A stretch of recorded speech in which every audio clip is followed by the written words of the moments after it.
When sports figures, be they athletes or coaches, make guest appearances on television shows, they're usually seen on sitcoms with the occasional drama mixed in. A show in which court cases are argued. That doesn't happen all too often. Michigan State head coach Tom Izzo did just that during the summer, as he was part of the courtroom audience on Judge Mathis.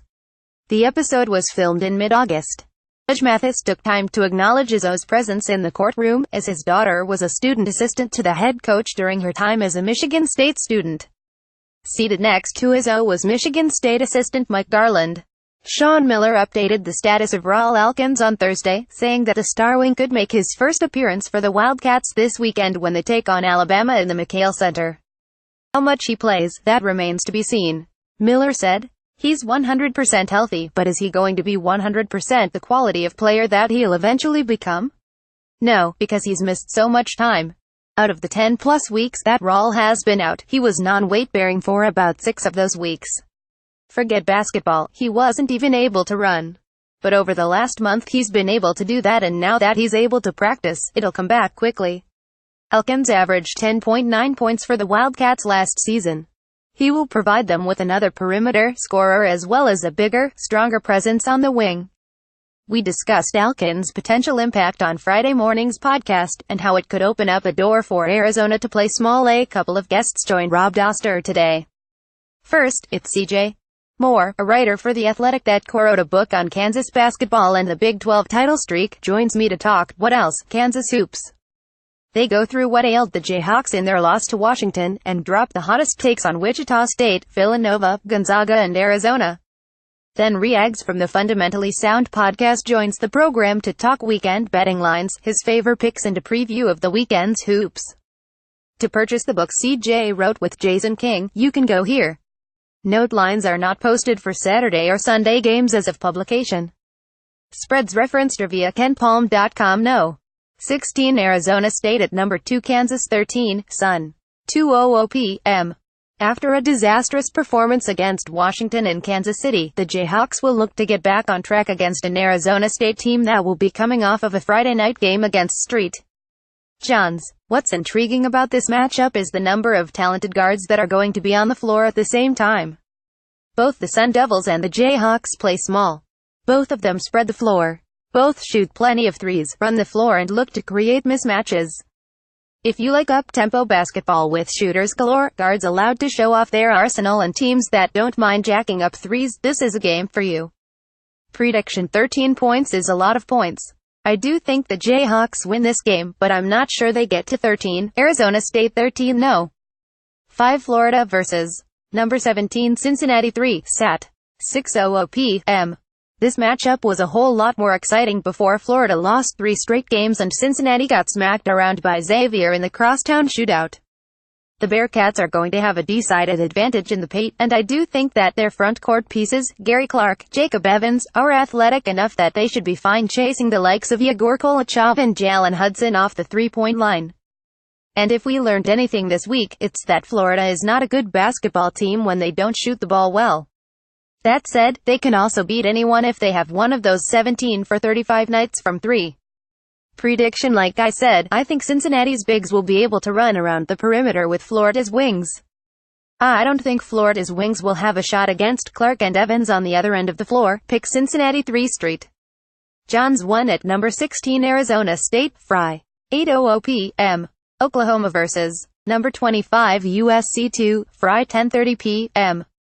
Number 22 Nevada versus number 20 TCU 2, Fry. 100 m. In what feels like the 27th Hall of Fame Classic that has been held in the first month of the season, there will be a triple header on Friday night featuring 6 teams that all have a shot at getting to the NCAA tournament. And believe it or not, the best game of the night might end up being the nightcap with Nevada taking on TCU.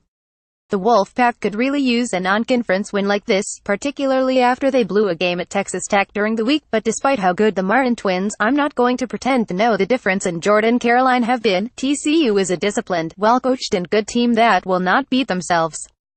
Oklahoma and USC will be a terrific gauge game for the Sooners, who have looked pretty good through the early part of the season, but have been totally reliant on the insane play of Trae Young. USC has top 10 talent but happens to be coming off of a pair of double-digit losses to Texas A&M and SMU, respectively. St. John's taking on Arizona State will be another matchup of terrific backcourts. Keep an eye on the status of Marcus Lovett. If he's out, that changes things.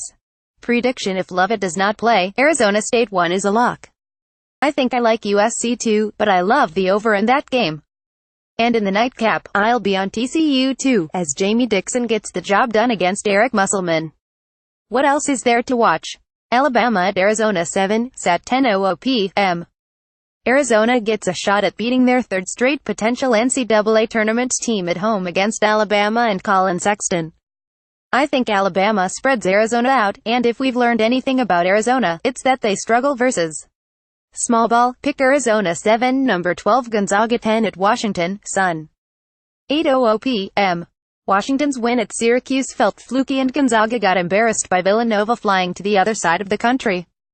This feels like a game where things return to the norm. Pick Gonzaga 10-0. 14 Minnesota at Arkansas 2, Sat. 6:45 p.m. The Razorbacks are favored in this one, but Minnesota should have an advantage in the paint and are coming off of a loss on Wednesday at Nebraska.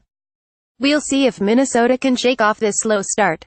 The rest of the weekend's action: UCLA at Michigan, Sat. 12:00 p.m. Marquette at Wisconsin, Sat. 12:00 p.m. Indiana at Louisville, Sat. 2:00 p.m. Nebraska at Creighton, Sat. 2:30 p.m. VCU at number 19 Seton Hall, Sat.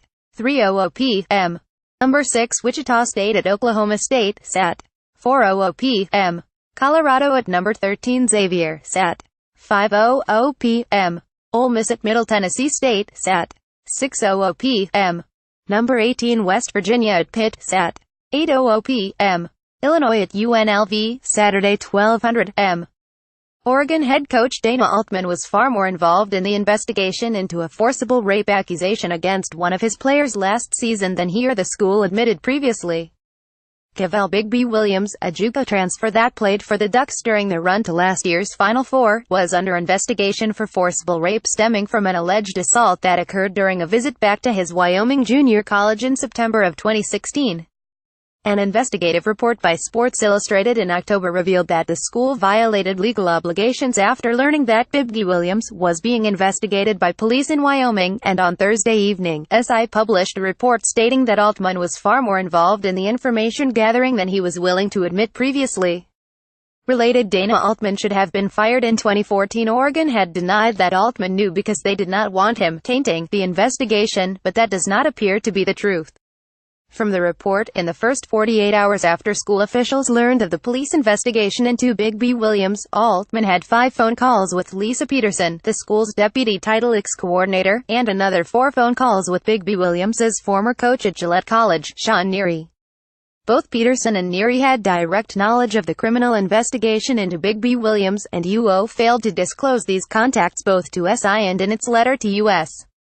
Senator Ron Wyden of Oregon, who demanded more information about UO's handling of the case in response to SI's reporting. A flurry of phone calls, which lasted a total of 41 minutes, began on September 28, 2016, the same day UOPD first contacted Big B Williams, a police report shows. 9 calls were also irregular. No other contacts with Peterson and Neary appear in the records except those. The records cover Altman's personal cell phone activity between September 19, the day the allegation was first reported to Gillette College police, and October 7, 9 days after UOPD first learned of the allegation. This was not the first time that Altman played dumb while his players played through an investigation into UAL assault. Back in 2014, 3 members of his team, Brandon Austin, Dominic Artis and Damian Dotson, allegedly committed a UAL assault on a female Oregon student in March. Artis and Dotson continued to play throughout the postseason despite the girl filing a police report. Austin did not play. He was sitting out after transferring from Providence, where he was suspended for allegedly committing another UAL assault. Altman told reporters did not know of any of this. I didn't believe him then. I still don't believe him now.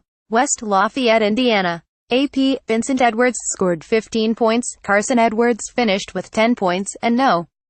21 Purdue dominated Valparaiso 8,050 on Thursday night. With 8 minutes remaining in the first half, the Boilermakers held a 15-12 lead when Carson Edwards' fast break layup ignited a 214 run over the rest of the half. Purdue 92 used aggressive defense and fast-paced defense to force 11 turnovers in the first half that resulted in 11 points for the Boilermakers. Isaac Haas finished with 10 points for Purdue. Joe Burden led the Crusaders 81 with 19 points. The Boilermakers opened the second half with an 82 run and led by as many as 32 points during the final 20 minutes. Purdue shot 45%, 28 of 62, with 16 of its 28 field goals coming by way of an assist. Valparaiso shot 33%, 20 of 60.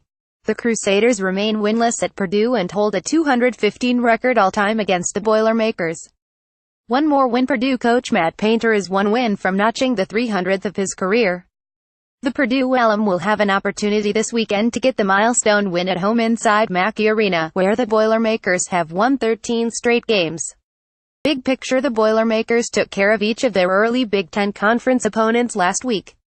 Purdue has 4 more non-conference opponents before continuing Big Ten play, including a matchup with Butler in the annual Crossroads Classic at Bankers Life Fieldhouse in Indianapolis on deck 16. Up next, Purdue hosts IUPUI on Sunday. Valparaiso visits Ball State on Saturday.